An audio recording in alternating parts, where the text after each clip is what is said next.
Hi everyone, good morning সবাইকে। সবাই কেমন আছো? আশা করি সবাই খুব ভালো আছো আর আমিও ভালো আছি।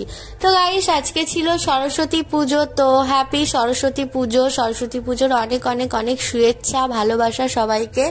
আর এই যে কাঁচা হলুদ, ছোট থেকেই মানে সরস্বতী পুজোর দিন আসলেই কাঁচা হলুদ মেখে সকাল সকাল স্নান করতে হয়। তো আমি কাঁচা হলুদ মেখে সকাল সকাল স্নান করে পুরো শাড়ি পরে রেডি হয়ে গেছি।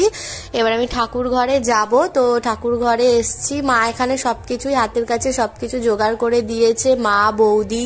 তো আমি আলপনাটা দিচ্ছিলাম, আলপনাটা দেওয়া বাকি ছিল। আর এই ঠাকুরের এখানে টুকটাক একটু কাজ করতে হচ্ছিল। আর আমার ইউটিউব নিয়ে একটা প্রবলেম চলছিল, অনেকদিন ধরে আমি ভিডিও আপলোড করতে পারিনি। তো আমি আবার নতুন চ্যানেল খুলে তারপর ভিডিও আপলোড করা শুরু করেছি। এই সপ্তাহখানিক হচ্ছে নতুন চ্যানেলটা আমি খুলেছি। তো আমার এই নতুন চ্যানেলটা একটু তোমরা সবাই প্লিজ সাবস্ক্রাইব করে দিও। আর আমি তো মানে ইউটিউবের আমার আগের চ্যানেলটা পুরো বন্ধ হয়ে গেছে, আমারই একটা ভুলের কারণে আমার ওই চ্যানেলটা বন্ধ হয়ে গেছে। তো প্লিজ তোমরা এই চ্যানেলটা সাবস্ক্রাইব করো, আমার পাশে থাকো, দেখি শেষ পর্যন্ত কি হয়। আমাদের বাড়ির সামনেই একটা পুজো হচ্ছে প্যান্ডেলে, তো ওখানেই বক্স চলছে, গান বাজনা হচ্ছে। তো আমার ভয়েসটা দিতে একটু অসুবিধা হচ্ছিল। তো ঠিক আছে, এখন বক্সটা বন্ধ হয়েছে, একটু হালকা আওয়াজটা আসছে, অসুবিধা হচ্ছে না। এদিকে আমি আলপনাটা দিচ্ছিলাম আস্তে আস্তে। আর আলপনা দিতে আমার খুবই ভালো লাগে, বাড়িতে পুজো টুজো হলেই আমি এখানে আলপনা দেওয়ার জন্য কোনো কিছুই আমি ইউজ করছি না, কোনো ব্রাশ নেই, জাস্ট আমি হাত দিয়েই আলপনা দিচ্ছি। তো আমাদের এখানে ক্লাবে দুর্গাপুজো হলেও দুর্গাপুজোর সময় আমি আলপনা দিতে যাই, আমার খুবই ভালো লাগে। আর আমি খুব ভালোবেসে এই কাজগুলো করি, আর আমার হাতের কাজ করতে খুব ভালো লাগে। ছোটবেলায় আঁকা শিখতাম, তো সেই কারণে আমার একটু আঁকতে ভালো লাগে, আলপনা দিতে ভালো লাগে। আর এখানে ফল টল সব ঠাকুরের যা যা লাগে পুজো করতে সেগুলো সব গুছিয়ে রেখে দিয়ে গেছিল মা বৌদিরা। তো আমি এখানে ফলটা কাটা বাকি ছিল, ফলটা কাটা। আর এখানে এই যে আমার দাদার ছেলে আছে, এই যে এখানে আমার পাশেই ছিল, খেলছিল ও ঘুড়ি টুড়ি নিয়ে, ঠাকুরের ওখানে ঘুড়ি দেবে সেই থেকে বায়না করছে, আমি ওখানে ঘুড়ি দেবো করছে। আর আমি যা যা ফল কাটছি ও বলছে এটা খাবো ওটা খাবো, শশা কাটছি শশা দে, আপেল কাটছি আপেল দে, কলা দেখে বলছে কলা খাবো, লেবু খাবো।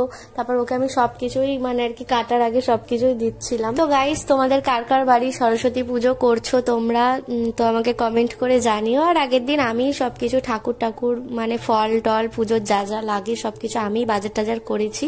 তো আমার সাথে কেউ যায়নি যে আমি ভিডিও করে তোমাদেরকে দেখাবো, আমার ফোনটা ধরে দেওয়ার মতো কেউ যায়নি আমার সাথে, আমি একা হাতে সবকিছু কিনেছি। তো আমার হাত জোড়া ছিল, ওর জন্য আমি ভিডিও করতে পারিনি। আর এদিকে দেখো না, আমার দাদার ছেলে বলছে লেবু খাবো করছে, আমি দাঁড়া দিচ্ছি, লেবুটা ছাড়াতে দে, আমি দিচ্ছি তোকে। আসলেও খুবই ছোট, তো ওর জন্য এরকম বায়না করছে, আসলেও কিছুই খাবে না, কিন্তু বাচ্চারা চাইলে তো দিতেই হবে। তো বন্ধুরা, এখানে পুজোর জন্য যা যা ফল আমি নিয়ে এসেছিলাম সবকিছুই আমার প্রায় কাটা হয়ে গেছে, কমপ্লিট। আর একটু দেখছিলাম কি কি বাকি আছে। তো পাশের বাড়িতে পুজো হচ্ছে, আমি শুনতে পাচ্ছি, জানি না কখন আমাদের বাড়িতে ঠাকুর মশাই আসবে, আসার টাইম তো হয়েই গেছে প্রায়। তো এখানে আমার সবকিছুই রেডি হয়ে গেছে, তাও আমি একবার করে সবকিছু দেখে নিচ্ছিলাম সব ঠিকঠাক আছে কি। আর আমার একটু হালকা ঠান্ডাও লেগেছে, সকাল সকাল তো স্নান করা হয় না, সেইভাবে আজকে করেছি, তো ওর জন্য একটু ঠান্ডাও লেগেছে, হালকা কাশি করছে, গলাটা খুচখুচ করছে আর কি। এই ছিল সরস্বতী ঠাকুর, আমাদের সরস্বতী মা। আর আমি তো ব্লগ ভিডিও করি না, জানি না তোমাদের কেমন লাগবে, তাও আমি চেষ্টা করছি ভালো করার, জানি না তোমাদের ভালো লাগবে কি খারাপ লাগবে, তো একটু মানিয়ে নিও। আর ঠিকঠাক ভয়েস দিতে পারছি কি না তাও একটু জানিও তোমরা কমেন্ট করে। তো গাইস, আমি তোমাদেরকে একটাই কথা বারবার বলছি, আমার এই চ্যানেলটা একদম নতুন, সপ্তাহখানিক হচ্ছে খুলেছি, তো প্লিজ আমার চ্যানেলটি সাবস্ক্রাইব করো, আমার পাশে থেকো। তো বাড়িতে ওয়েট করতে করতে আর ভালো লাগছে না, একটু পুকুর পাড়ের দিকে ঘুরতে এলাম। তো ছোট ছোট বাচ্চারাও ঘুরছিল, আর এখানে আমি কুল গাছে কুল দেখছিলাম। তো অনেকদিন ধরেই দেখছি এই কুলগুলো বড় হয়ে গেছে, তো যেই সরস্বতী পুজো এসছে তো ব্যাস হাওয়া সবাই পেরে নিয়েছে বাচ্চারা। আর এখানে দেখো এরা দুজন আসছিল, আমি বললাম দাঁড়া তোদের ভিডিও করব। ওরা কুল আর নুন খাচ্ছিল, তো ওদেরকে হাই করতে বললাম, ওদের হাত থেকে নুন পড়ে গেছে, আমাকে বলছে দিদি নুন পড়ে গেল, যে আয় আমাদের বাড়ির থেকে নিয়ে যা। তো ওরা হাসতে হাসতে চলে গেছে আর আসেনি।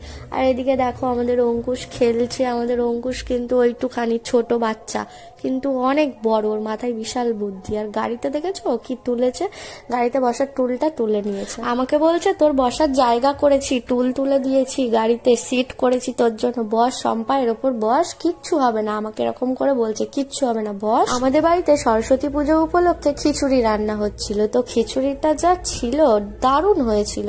আর এদিকে টকবক টকবক করে ফুটছে, ফোনটা ধরেছিলাম ওর সামনে, যা ভয় লাগছিল যদি খিচুড়ির মধ্যে পড়ে যেত তো ব্যাস আমার হয়ে যেত ভিডিও করা। আর এদিকে ভিডিও করতে করতে ঠাকুর মশাইও চলে এসছে, তো আমি চলে গেলাম ঠাকুর ঘরে। ওখানে বৌদি মা সবাই যারা যারা অঞ্জলি দেবে পুজো করবে সবাই চলে এসেছিল, আর আমি একটু ধুনো দিচ্ছিলাম।